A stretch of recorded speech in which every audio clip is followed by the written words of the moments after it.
Hello and welcome to Barbershop Books Story Time with Alvin Irby. That's me. Hey. So I'm really excited to share our story today because there's something a little different about the story that I'm going to be reading today. Today's story is a non-fiction story. That means it's true. So what is this true story that we're going to be reading about? Well, the name of today's story is Your Skin Holds You In. So we're going to be talking about the body. All of this. And so this story, again, is a nonfiction story, which means it's true. We're going to learn some interesting, cool things about, I guess, our skin and our body. Let's hop into the book. Okay. Your Skin Holds You In. A book about skin. And look, skin, ooh, it can look and feel different, depending on the person. Let's see what happens. Skin can come in different colors. Skin color comes from a pigment called melanin. Look, do you see all these different kids? Well, the thing in the body that makes skin darker or lighter is called melanin. The more melanin you have, the darker your skin. So I guess I have kind of a lot of melanin, maybe. And look at all the children in the picture. They all look a little bit different. They all have different color skin. And so I guess they have different amounts of melanin in their skin to make them different colors. And then those colors can change. Brrr, rosy cheeks. Now, what might make your cheeks red? Maybe if it's really cold. And look, here's a little kid and his cheeks on his face, they're cold. Do you see? That's because of all of the cold, making his cheeks cold. So no matter what color your skin is, there are things that can cause your skin to maybe change a little bit. Your skin warms you up. A layer of fat under your skin keeps your insides a toasty 98.6 degrees. So your skin actually keeps warmth inside of your body. Look at this little kid. Do you see him? And there's a little arrow pointing, and it's giving us information about how the body's temperature is usually 98.6. Boop. Your skin cools you down with sweat that's wet like rain. So when you get too hot, your body will sweat and then it will cool your body off. So it's kind of like our bodies have a built-in air conditioner or like a built-in fan almost. Like you can still get really hot, but your skin has sweat to help cool you down when your body starts getting really hot. As wet skin dries, heat is pulled from your body. Wow. So, in order for your skin to dry, or maybe as it dries, the heat from your body, wow, it pulls the heat from your body. That's so cool. I didn't even know that that's kind of how sweat really works. Did you know that? Did you know that sweat is like our body's built-in air conditioner, that it helps us cool off if our body gets too hot? Wow. Your skin has holes. I guess it does. What are some of the holes on your face? The tiniest holes on your skin are called pores. So everybody in the whole world has little holes in their skin called pores. And they're so tiny that most of the time you can't even see them because they're so tiny. Well, what other holes are in the body? Let's look at this picture. So it says that there are two tiny holes right here. What are those holes? We know what those are. Those are our nostrils on our nose. That's how air comes in.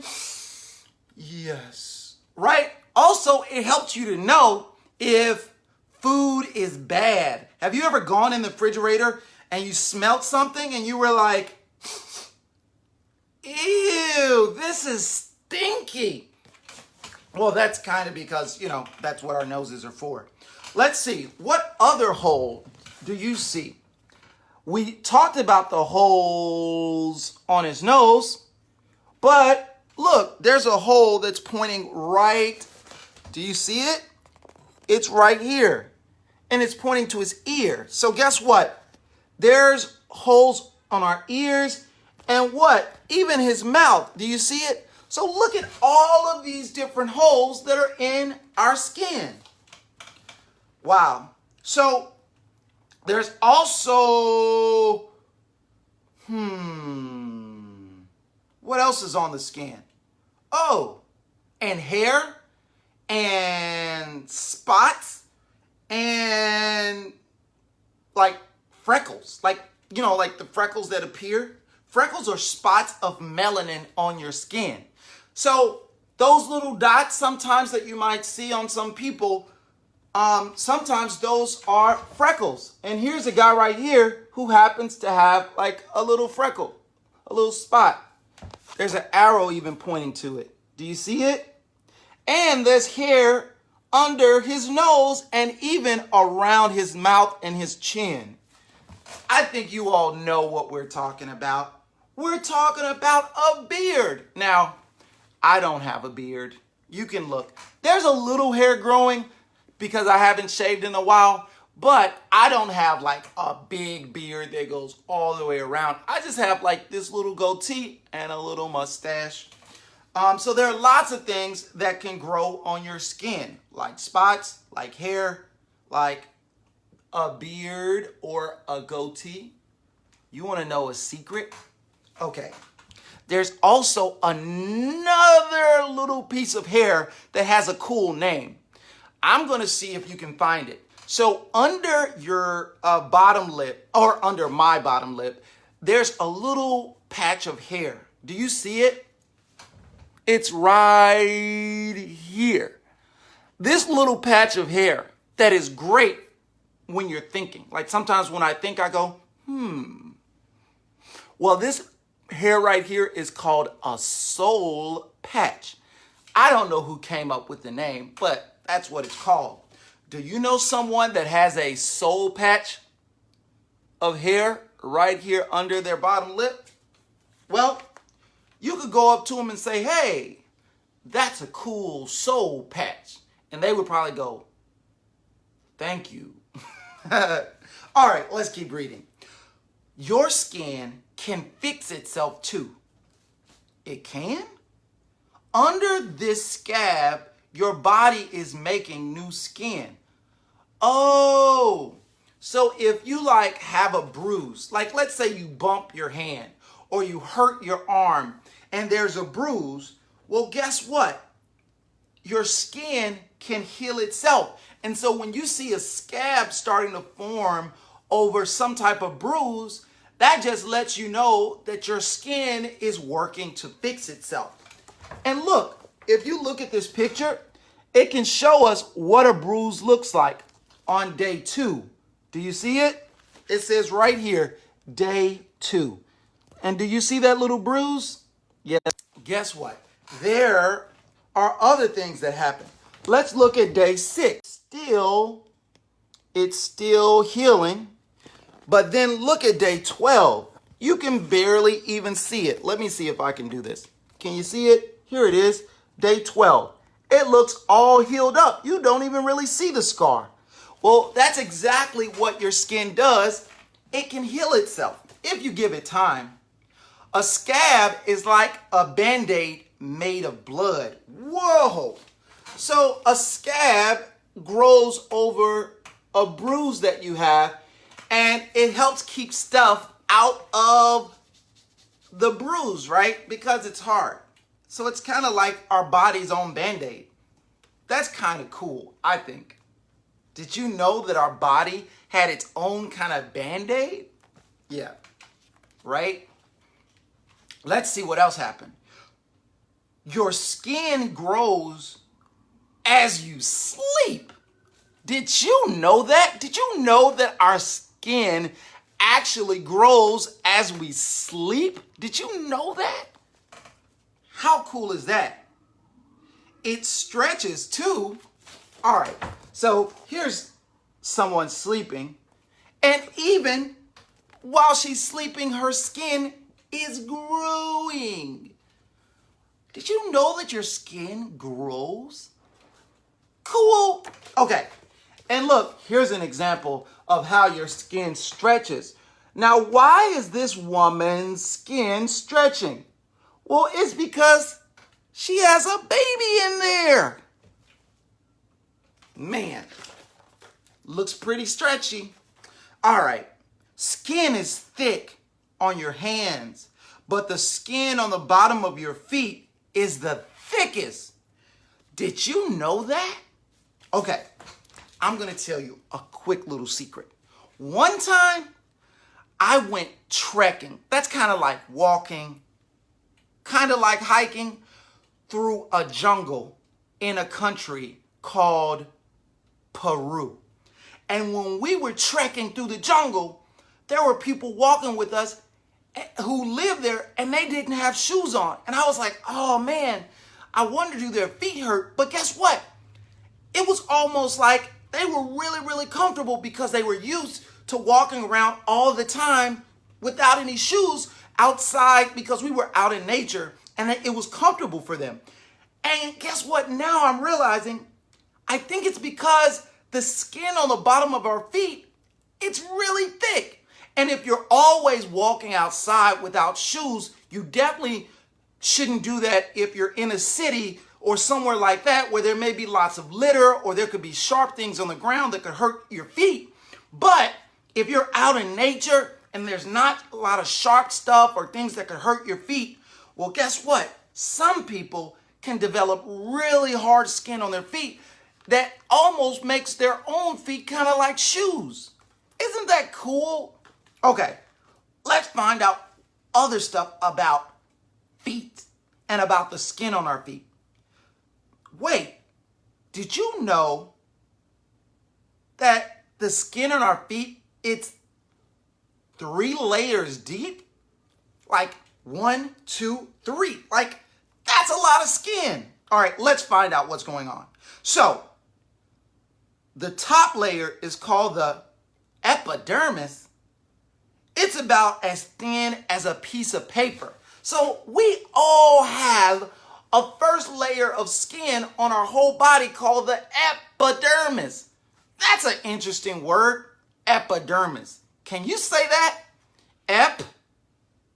Epidermis. Epidermis. That's such a cool word. Okay. The next part of the body is called the dermis, and it's 15 to 40 times thicker than the epidermis. So there's another part of the skin that's even thicker than the top layer of skin that we have.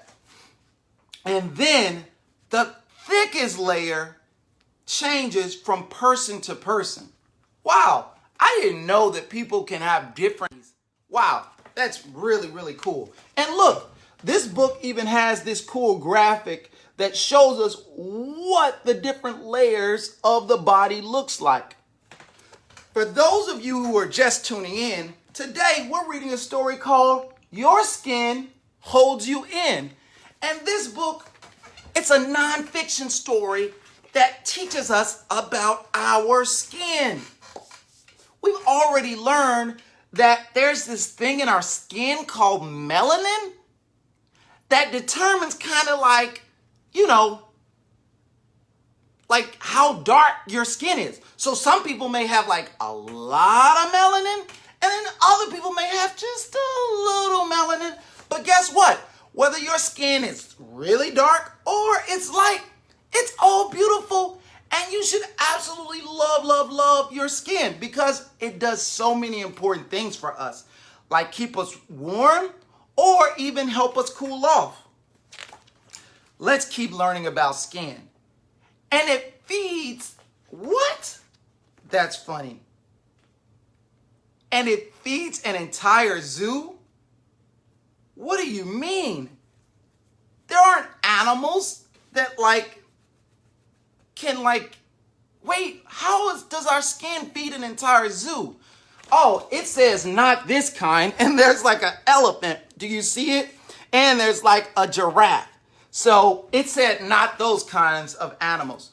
Oh, wow. It says he may look creepy, but without him and thousands of his friends, we would be up to our eyeballs in dead skin. A dust mite? Ew! Look, it says that there are dust mites and they eat dead skin. Did you know that? Did you know that after, we've been walking around that some of our skin, the top layer, it kind of peels off a little bit? And there are little bugs who eat it. They're called dust mites. Who knew? Okay, let's find out some other cool things about our skin. Skin is like a suit of armor. That's cool. Skin stops harmful bacteria from getting inside of you. So your skin helps protect your body. Because guess what? There may be all kinds of things that may be trying to get into your body, but your skin protects you and makes sure that you're safe and that you're healthy. But sometimes there may be other things that may require you to wear like a mask because your skin may not be able to protect you against every single thing. So sometimes we have to take extra precautions. That's probably why your parents ask you to put on a jacket during the winter and other things to make sure that you stay healthy and you don't get sick. Skin can tell where you've been? Really? Did you know that skin can tell where you've been? You are leaving fingerprints on this book right now. I am? Maybe I am. And look, here's some pictures of fingerprints. Do you see them? Oh, this kid even painted his hands. What is a fingerprint? This is what a fingerprint looks like. You can see it. You see the fingerprint? Your feet make footprints. And look, do you see that little footprint? No two fingerprints are the same. Your finger and footprints are your own. Wow. They're yours alone. That means that there's no one else in the entire planet who has the exact same fingerprints as you. We're all unique. Just like there's no one who looks exactly like you, unless maybe you have an identical twin, which that happens sometimes. But everyone is their own unique person. Wow. And they all have their own unique fingerprint and footprint. Your brain and heart do their part, but your brain works with your senses to keep you safe. Your heart sends blood to your brain and skin, and it keeps them healthy. Wow. Did you know that? Look, here's a picture that kind of gives us an idea of how our brain interacts with our skin and with our heart. Why is it important for our skin to send our brain messages? Well, guess what? If you are touching something that is dangerous, it might be hot or it might be sharp, and that's a way of your skin telling your body, don't touch it because it's not safe. So, our skin is important because it allows us to feel. It allows us to have this sense of touch. And that lets us know if we should touch something or maybe if it's not safe. This is such a cool story. I feel like I'm learning a lot of information. It's your skin that holds you in. Brain not falling out, heart also not falling out, stomach right where you left it, muscle hasn't budged an inch. And so this page, all it does is tell us that our skin keeps everything on the inside. Your heart, your brain, your stomach, and your muscles. All of those things are held in your body by your skin. It sounds to me like skin is very, very important. And that's why we're reading about your skin holds you in. All right. Well, there's so many things that the skin does. But guess what? That's the end. That's the end of today's story. Your skin holds you in. Thank you so much for listening to Barbershop Books Story Time. If you would like to watch more videos, they're right here somewhere. But keep watching. And if you want to learn more about Barbershop Books, visit our website, barbershopbooks.org, to learn more information about how we're inspiring children to read. Bye. Until next time.